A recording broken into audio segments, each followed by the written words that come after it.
પોરબંદરની ચોપાટી નજીક આવેલું ગાંધી સ્મૃતિ ભવન હાલ જર્જરિત હાલતમાં જોવા મળી રહ્યું છે, ત્યારે આ સ્મૃતિ ભવનનું વહેલી તકે રિનોવેશન કરવું જરૂરી બની રહ્યું છે। પોરબંદરની ચોપાટી ખાતે વર્ષ 2007માં તત્કાલીન મુખ્યમંત્રી નરેન્દ્ર મોદીના હસ્તે ગાંધી સ્મૃતિ ભવનનું લોકાર્પણ કરવામાં આવ્યું હતું। રાષ્ટ્રપિતા મહાત્મા ગાંધીજીની જન્મભૂમિમાં ગાંધી જન્મસ્થળની મુલાકાતે દેશ વિદેશના પ્રવાસીઓ આવતા હોય છે।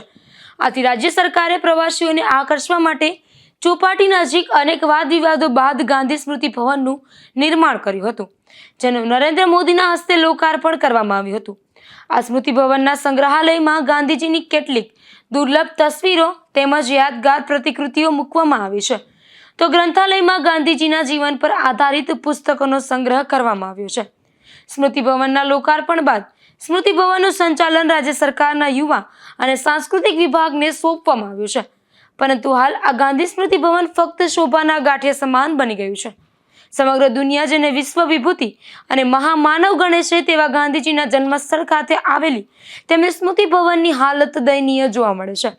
ત્યારે કરોડો રૂપિયા ખર્ચીને નિર્માણ કરાયેલા આ ગાંધી સ્મૃતિ ભવનના સુચારુ સંચાલન માટે સરકાર આ સ્મૃતિ ભવન ખાતે પૂરતા પ્રમાણમાં સ્ટાફ અને યોગ્ય જાળવણી કરે તે જરૂરી છે।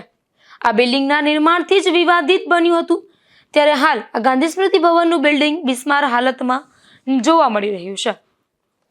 આ બિલ્ડિંગમાં ઉપલબ્ધ બેઠક વ્યવસ્થા તૂટી ગઈ છે, તો અહીં ઉપલબ્ધ કરવામાં આવેલ ગાંધી પુસ્તકાલય અને ગાંધી સંગ્રહાલયને પણ વર્ષોથી તાળા લગાવી દેવામાં આવ્યા છે।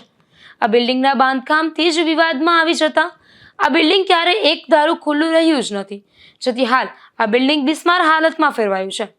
ગાંધીના ગામમાં જ જો તેમના નામે બનાવેલી બિલ્ડિંગ બિસ્માર હાલતમાં જોવા મળતા ગાંધી પ્રેમીઓમાં પણ રોષ જોવા મળી રહ્યો છે। પોરબંદરની ચોપાટી પર હાલ જે ગાંધી સ્મૃતિ ભવન ઉપલબ્ધ છે, ત્યાં બનાવવા વર્ષો પહેલા ઉપલબ્ધ સ્કેટિંગ તોડી પાડવામાં આવી હતી અને બાદમાં આ બિલ્ડિંગનું નિર્માણ કરવામાં આવ્યું હતું, જેથી વિવાદ ઊભો થયો હતો।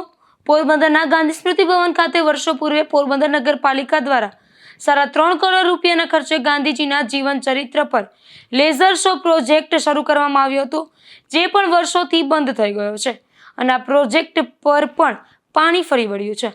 નિપુલ પોપટ સાથે અશોક થાનકી, ગુજરાત ન્યૂઝ, પોરબંદર।